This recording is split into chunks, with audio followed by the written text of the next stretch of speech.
Hello, hello, hello, beloveds, and welcome to another episode of A Spiritual Remedy. My name is Sunshine Day, and it is a joy to greet you on this Monday morning.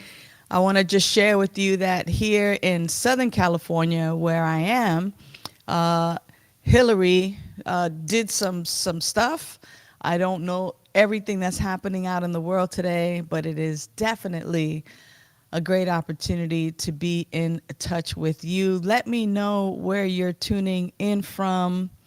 I want to know where you are in the world and if you are okay.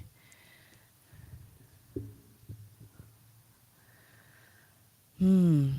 So here we are. What are we? The third Monday in August. Hey there, Nancy. Glad you're with us today. Thank you so much for joining us. Uh, Today, I want to talk about, I want to know how you are, first of all. So let me know if you're okay where you are in your neck of the woods.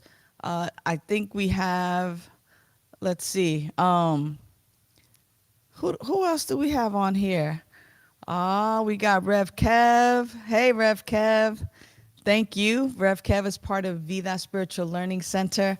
And in fact, Vida Spiritual Learning Center, I want to give a shout out that is hosting and producing our show.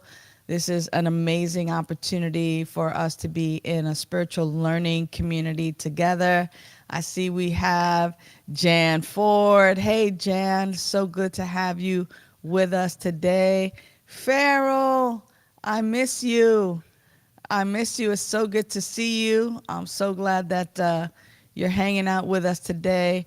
And of course, the beautiful sunny day is hanging out with us today. Thank you so much.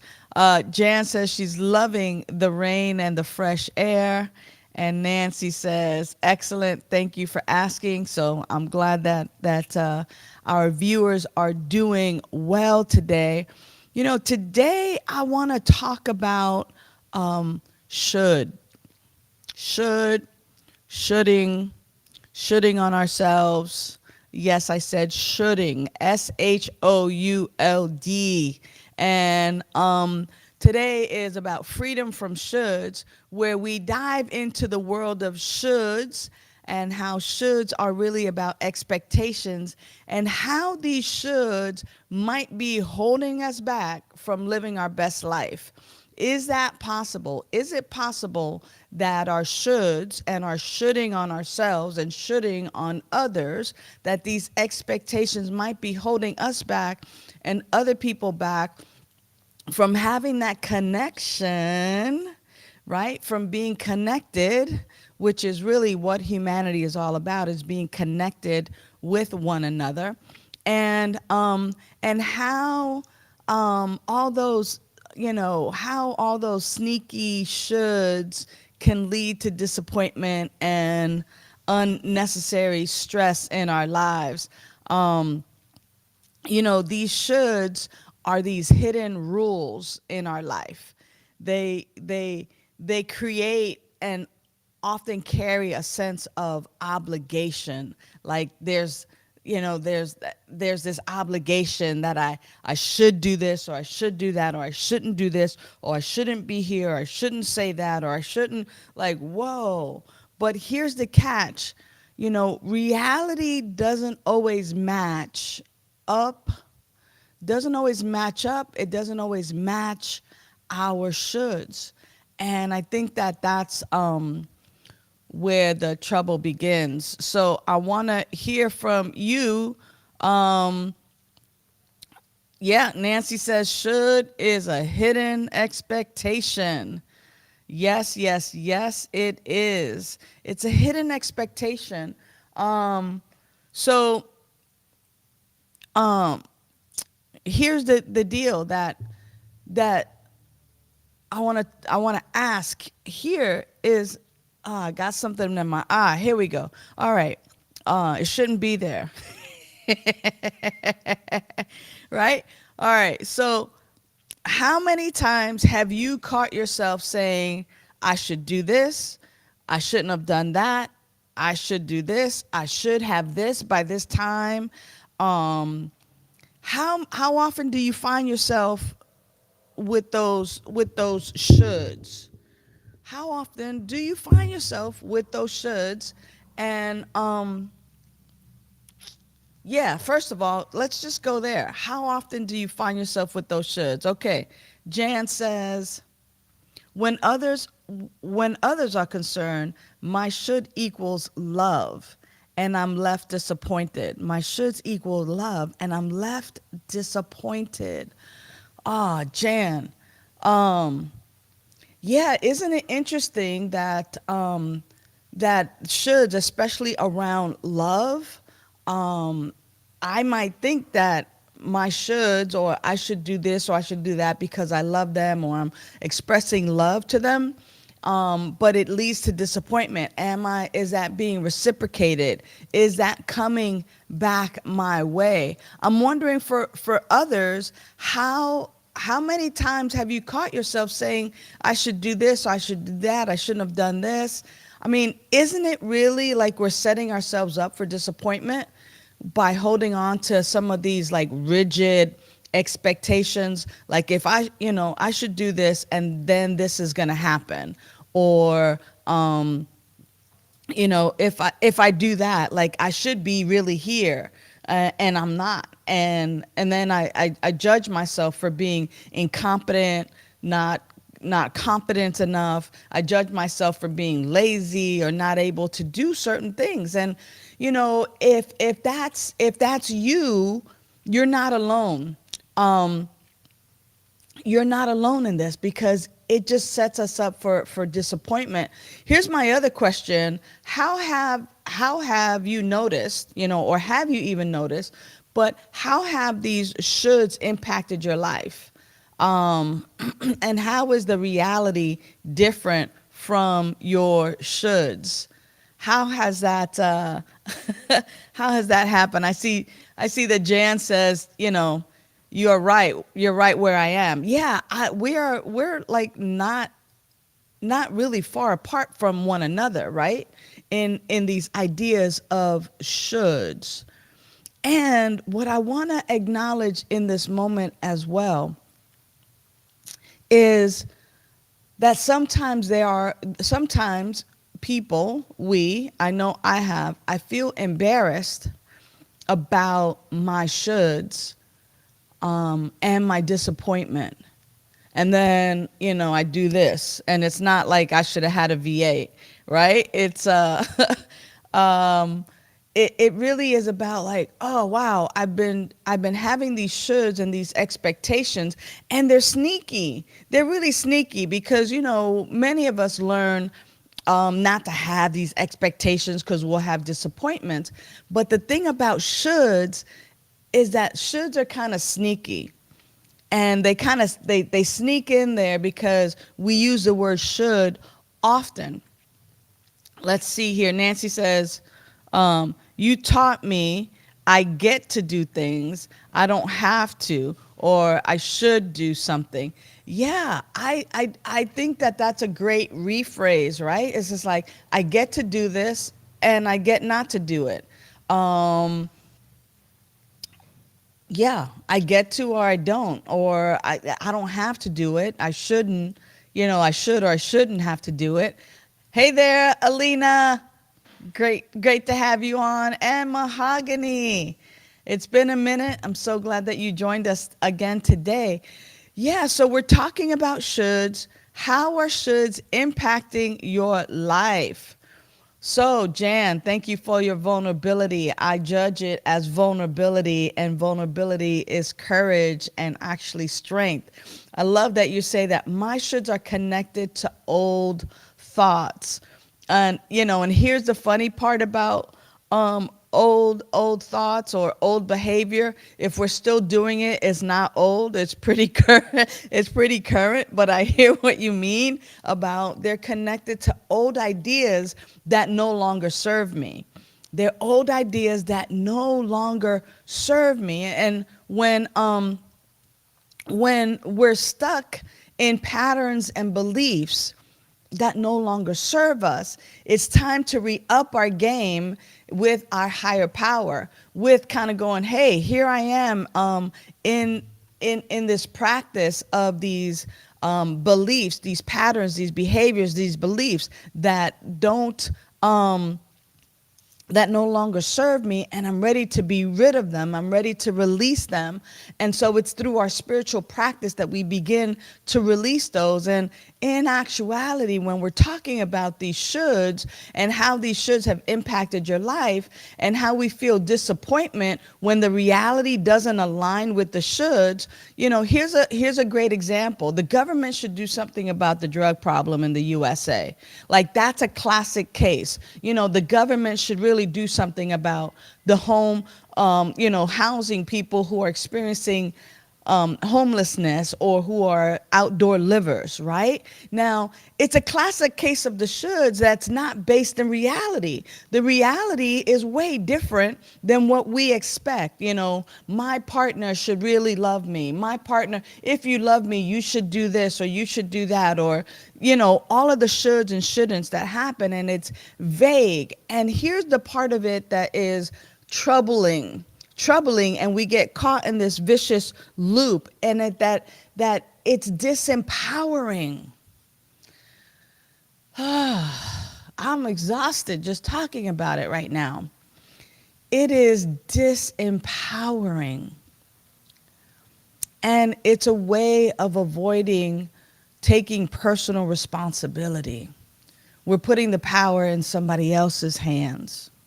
And it often leads to frustration and disappointment. It often leads to this sense of sadness.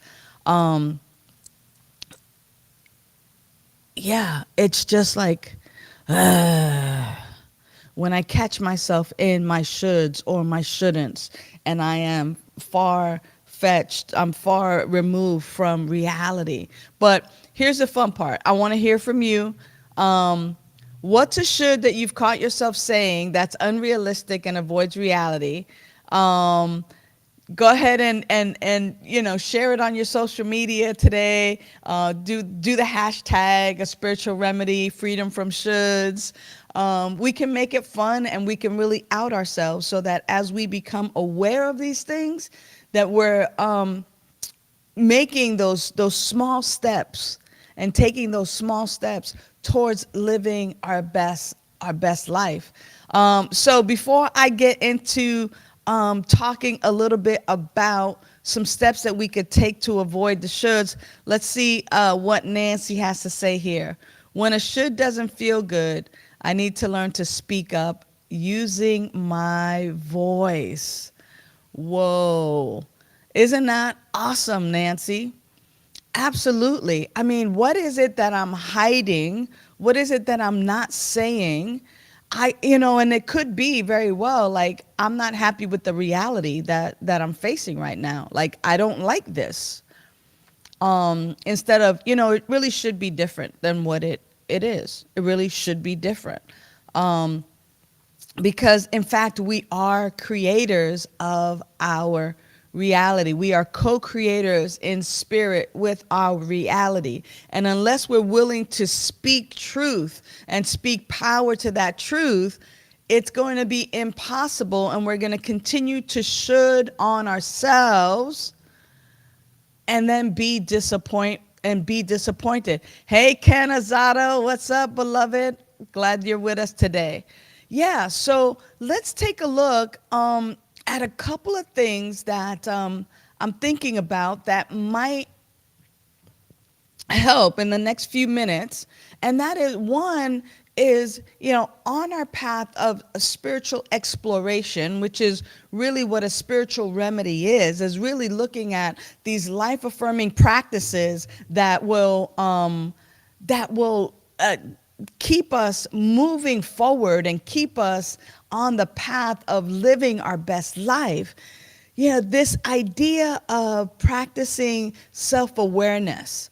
That's when you notice that you're using the word should, and you pause and you ask yourself, is this a realistic expectation?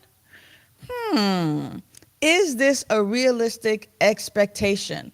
And and I invite you that in that self-awareness piece, as you're practicing self-awareness, to challenge the thought, and explore whether it's a genuine desire that you have, or if it's societal pressure, if it's pressure that you're putting upon yourself. Like, what might that be? And becoming self aware of how I use the word should and how I should on myself is um, how I should yeah. So here we go. The idea here is to be self-aware. Just kind of get it, right? Um, the other thing is I should do this versus or compared to I am doing this. Ah, I am doing this. Ah, Sunny Day. Sunny Day says, when I should on myself or others, it sometimes has to do with expectations and control. I've been making suggestions and using could. I have more choices then. Ah, very, very interesting. Thank you so much for that, Sunny. Um,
Hello, can you hear me now?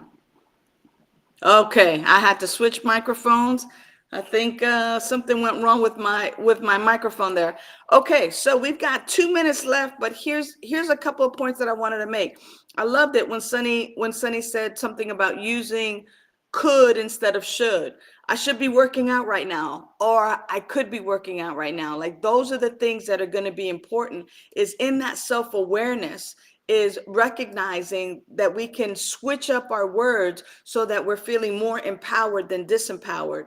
Should is the message of regret, Alina says, and regret is denial that we are good. Oh man, that's so beautiful.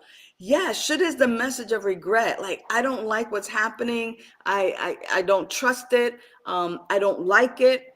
And it's okay to say I don't like what's happening. It's okay to recognize that, ah, man, I made a mistake, but here's how I'm going to do something different. Thanks everybody for telling me about the audio. A couple of last things. Let's see here. Um, oh, Ken, thank you. I'm so glad that you love the topic. I'm glad that it's not part of your vocabulary either, except in the proper way of how the word should can be used in the English language. Yeah, I love that you say it began with addressing people with you should felt too much like a judgment. And it is a judgment. It is absolutely a judgment. Okay, here's the other two things is instead of saying I should lose 10 pounds, reframe it, prioritize it with I make positive choices, I could lose 10 pounds, take a look at your realistic goals, and is that realistic, and talk about it from the place of I could be doing this, and it shifts the focus from anything arbitrary that isn't, and regret, like Alina said, to something that's meaningful and full of intention. And then lastly, be flexible and be gentle with yourself. Like, when things don't go as planned, remind yourself that it's okay to embrace a curveball. When things don't go as planned, not as they should, when things don't go as planned, it's okay to be flexible and go with the curveball and go with another route and allow yourself the flexibility. It is so empowering to say, hey, I wanted this, but oh, look at what's here now. How do I use this for my highest and best? How do I enjoy this situation? You know, I could easily have said, man, that microphone should be working. It's an expensive microphone. But, you know, a curveball, flexibility. Okay, use this other microphone. Still bring the message, right? So that's the message today. Freedom from shoulds. Have fun with it today. When you catch yourself, go ahead and post on my page, or post on your own page with the hashtag freedom from shoulds, hashtag a spiritual remedy, what you learned today. Share with as many people as you can. Recognize it for yourself, and remember to go ahead and send me your gratitude at 562-928-6460.